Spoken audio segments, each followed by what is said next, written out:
My name Nabasi Use. I am a confirmed Nigerian man. Since when they watch this Asante Nkabom program, they enjoy and well. Brother and sisters, I beg, subscribe to Nana KUSI Media. You watch Nana KUSI TV every day. Follow, enjoy with me. My name is Emmanuel Onyekule. I'm a Pan Tapper. I want to go and watch Nana KUSI Media / Nana KUSI TV. Please follow me, subscribe. Let me also go and watch. My tears as I think about moody the kind of. Now they told me the main dear me tia adofo Asante for umi ko tie they told me no o na KUSI Media near hunu baby Asante no every buy and Asante be seen Moson for Nana KUSI about the men's Brampa Messensia we. The Edicana media Sedaka Sepa Nema war, Bra will come home Bramedia Asante Nkabom the Edicana de Brewo. What a four Busan who say then Asante Nkabom Edicani Guye. So say Asante Nkabom Tosumi Runa Mede Brewo, Mede Bro Kwasia de Ukiada, and after a fear the beer 3 times in a week. Come home, I want a KUSI Media and then a KUSI TV so. Na Edimechi Bramedia Asante Nkabom the Tosumi no Ebrewo. Yeah, o my ma yesan e mamu nyina mo hiehyia mo somfo na KUSI obodo mensa brampa na sabre me ne mo asan hie na ye da nyankopon ase ese me ne mo e ba be hyase e wo Asante Nkabom de etoso mienu eye agoro ne hyase na sede eja yede eye abakosem kakra fa Asante Nkabom etoso mienu no ho ebre wo no sese de ye behwe no wo agoro kwan so na sede mdi kan ye no na prempe ena Asante Nkabom etoso mienu no nhyase efiri ase e wo ne bre so enti obeka me ho na menu mienu nyina hwe sede ye ya bra na se tutu ekọ ne nkra chi no na prempe ene betoae eso ebehwe ye ma Asante Nkabom a etoso mienu no enso etimi esan ginaye enti ya agoro kwan so nti no ye bedi kan asase efiri ye adoye dikan ahwede etoso edikan Kumasi ahemfie ene yewo na prempe ene Kumasi ahemfo ehia ohima nso eka ho bi odwene Asante Nkabom eno eho Asante Nkabom edikan no wagu nti na prempe bedi ade no de odi si na ne so ne so behwe ma Asante Nkabom no asan agina bie mu wie omanma ansa ne ye be sha kenkan no se no yenkotie yaboafo enkrato na me kawo se eye enwuma ebiada Roma ene ne wase mu a ye de sa edwuma de ye de brewo eye kwasiada ukuada ena afi ifiada bia NK Executive Barbers baby a wokọ se wokọ akọ UT a ibe UT ama ho aye fe ene ye kanfo a kire we pechi na metu junction so pe e wona NK Executive Barbers e wo eno wa kire no Adonko Bitters Limited and so boyen won products ene sami table isi ene Adonko atadwe ginger e wo ho ena wode Adonko hand sanitizer enso edi aba eno no wato ne din korompo suro ye wo Adonko 123 Adonko black enafi Adonko premium energy drink ni nyina no eye Adonko Bitters Limited o product a ni wodi abedwa so bomodin na ekodwa so na epebi akira kwan we o manma ye koti won krato no ye ba ye de akenkan sem no e de abeto aso empani say titi wo bi ka titi wo bi kire ene ye sa titi wo bi ka na titi wo bi kire de a mibusa say Asante efiri hen ibirimu kire say Asante efiri bon bi mu ene obepi Asante man so ibirimu kire say ofi atweaban so ene osane ba fom abakosam kire say Asante emusie bi ene kan wo ho bo mu ma enne wabeya Asante ne santi ena afi mede nguma wato ne din Asante Nkabom de edikan ene Asante Nkabom de etoso mienu ede brewo bisa ho say ye den Asante Nkabom edikan ne ba ye na enyina na mu Asante Nkabom etoso mienu ene begina ye ebe me de GP so be kama ho memenda ene kwase ada bia e wona na KUSI TV ene na KUSI Media so nam de sadwuma de dia bro memenda ene kwase ada bia e wo ye social media platform ni nyina so YouTube, Facebook, Instagram and afi ye Twitter page so now benya sa kan cancel me nyina memenda ene kwase ada bia medamase. Have you heard about NK Executive Barbers, the latest barbing salon in town, where all kinds of hair services are rendered with professional hands? You can locate us in Ghana at Pechi number 2, just at the junction to the main Pechi town, Ghana, Asante region. You can also locate us in Nigeria at number 14 Efang at Mpa, State Housing off Marion Road, Calabar, Cross River State. We also make customized shoes and palm sandals. You can reach us on +234 703 760 4979 or +233 24 383 7121. Hi, my name is Mimi. I've been head of KUSI TV before, and what we do, in case you haven't, this is what we do. Skits and film production, video coverage, musical and video promotion, event management, wedding, birthday party, photography, comedy, entertainment programs, and many more. You can follow us on our YouTube channel and Facebook page on KUSI TV. And please, do not forget to subscribe and share our videos. Thank you. Bye.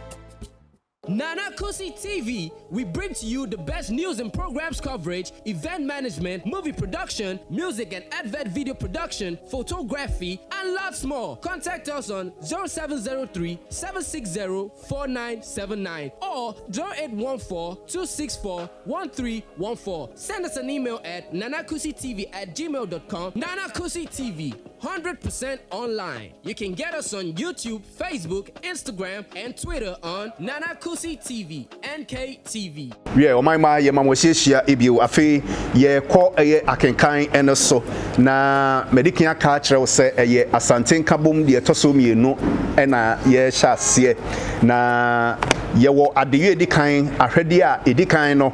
Kumasi ahemfie na prempe ene Kumasi ahemfuhia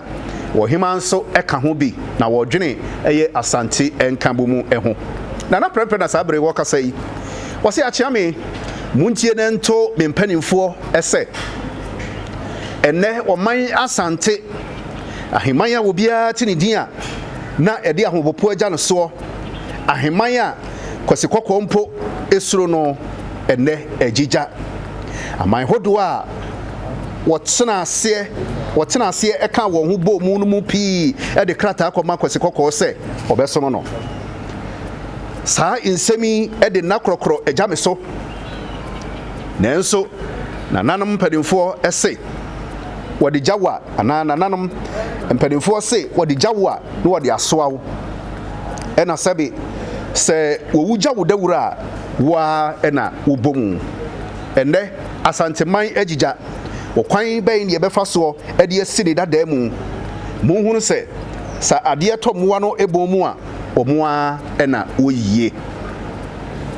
na prempe kasa wieye ena wɔkyea me sɔre ye no wɔsesa de otumfo se no wɔse Asante man atete no na man etiri din a obobrim no agigya ɛsesa ye anso ena ye ne yie ifiri se obi ense trodo ematoa nti okwan bɛn so ena yɛbɛfa so ama no ese ne dada mu na no to ya na kontre eye bantoma hene enso sɔre ye no wɔse otumfo na nanom diakon no wɔde tra Asante man mu ene sabase won a tete no wɔtena ase eye Nkabom no mpo ede mpapa mu eba de edi kan no to abofo na won kokɔ won so nkɔ Asante Nkabom ho dawuro biew sɛ ye kakaka ne wanti a na ɛsɛsɛ ye de akorabo na ɛka wo ɛkɔ won so na mekom hene so sɔre na wɔsɛ nana sɛde nana bantoma hene sie no me ye ne nsɛmwa o maybe anko so gyina Nkabom so nanso bribia nipa bi eka wo ho ebomu no eya na atamfo pese wo de won atabu ebebomu seba saa na nipa bi amfa wo nan yansi fom eta ema oman no egigya saa semi bi na ato Asante man amaye atwe ho ahia nyina suro yen kwasipokwo empo esuro yen enam yeso ena wawurawura yemu esa ye Nkabom atetefo no eye de to ye ho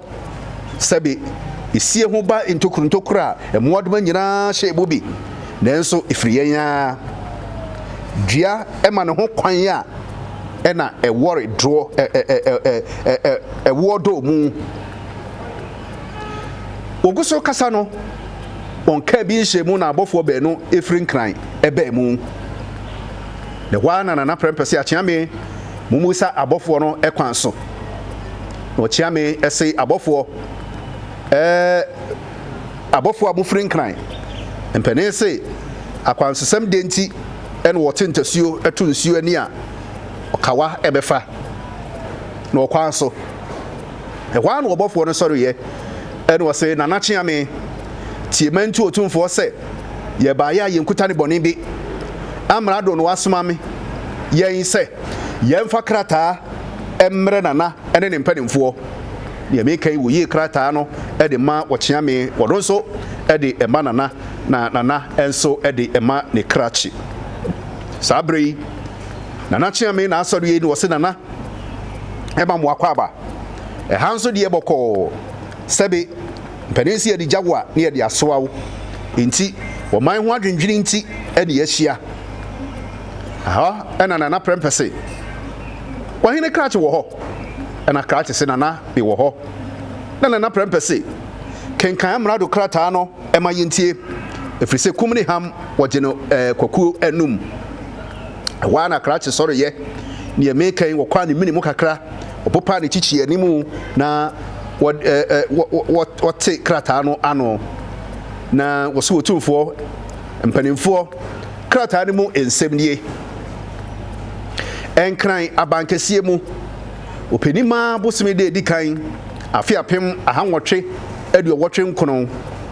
nana otumfo eyame ani gie pi sa wo ya branche no wode wo adi o man kase so me bo wabaso minim se woni aban ebetena somdue mu na wama wo man adi ayonkofa nhyehyɛ a me amrado bigina brochire hima anan mu ede bebre wo eso de di kan no me pese me ma wa wrehemu se wodo wo hoto maban so a ye bebo ho ban ebiew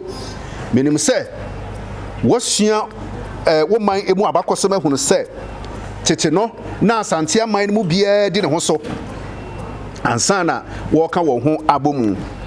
me pese wo hunu se mo Nkabom no enye nhye enne wo nkrofo no mu bi pese wo yi wo ho efri Nkabom no mu de me pese wo hunu ene se kete wose eyehye dodo wura enti ma won kwan na woni won ho so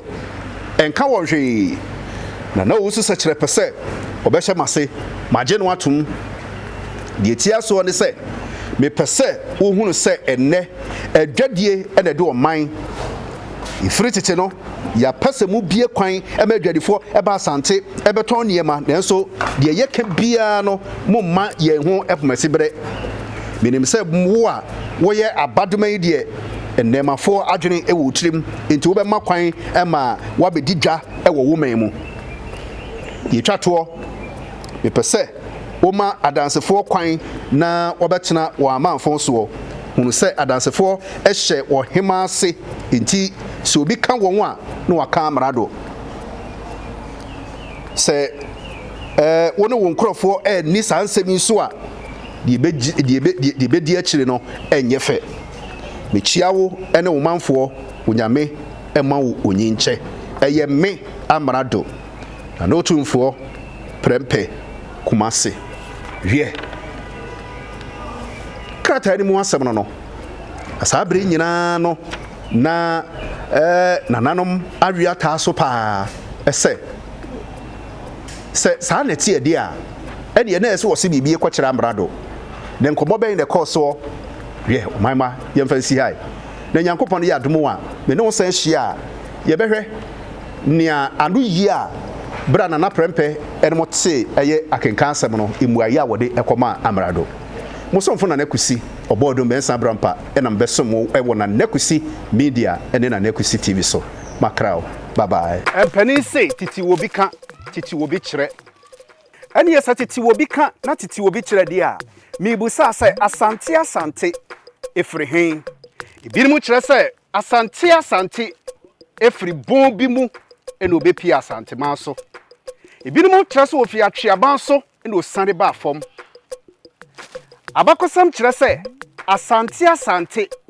emusie bi ede kan wo ho bomu ma enne wabe ya asante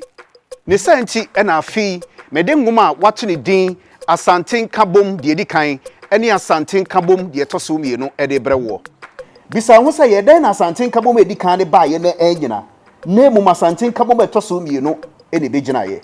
ebe me de GP so be ka me ho memenda ene kwase ada bia e wo na KUSI TV ene na KUSI media so nam de sadwuma de dia bro memenda ene kwase ada bia e wo ye social media platform ni nyina so YouTube, Facebook, Instagram and afi ye Twitter page so now benya sa ken cancel me nyina memenda ene kwase ada bia medamase. Have you heard about NK Executive Barbers, the latest barbing salon in town, where all kinds of hair services are rendered with professional hands? You can locate us in Ghana at Pechi number 2, just at the junction to the main Pechi town, Ghana, Asante region. You can also locate us in Nigeria at number 14 Efanga Mpa, State Housing off Marian Road, Calabar, Cross River State. We also make customized shoes and palm sandals. You can reach us on +234 703 760 4979 or +233 24 383